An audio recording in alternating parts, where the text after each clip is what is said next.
এর কোরবানির সময় যখন গরু জবাই করো, একটা গরুর সামনে ছুরি দেখাইও না, নিষেধ, গরু কষ্ট পাবে। এক গরুর সামনে আর একটা গরুরে জবাই করবা না, গরু কষ্ট পাবে। গরুটারে রশি দিয়া বাইদা জমিনের মধ্যে শোয়াইয়া 1 সেকেন্ড দেরি করবা না।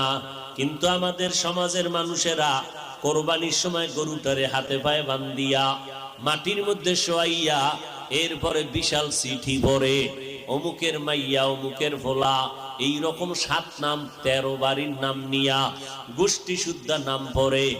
অমুক একজনের নাম আব্দুর রহমান, নাম পড়ল, বাবার নাম, মায়ের নাম, ওয়ার্ড, এরপরে থানা, এরপরে জেলা।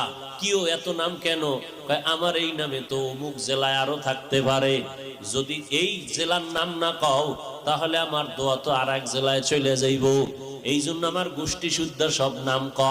7 জনের নাম কইতে কইতে গরুটা আদা মরা হয়ে গেছে।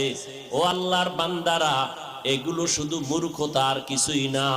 তুমি কোরবানি দিতেছো আমার আল্লাহর জন্য, কার নামে দাও কেউ জানার দরকার নাই, আমার আল্লাহ জানলেই তো যথেষ্ট। আল্লাহর জন্যই যদি দিয়া থাকো, ইমাম সাহেবের ডাইকে আবার গরুডারে কষ্ট দিয়ে কেন চিঠি পড়াও? এর একমাত্র কারণ এই মানুষটা বড় মূর্খ।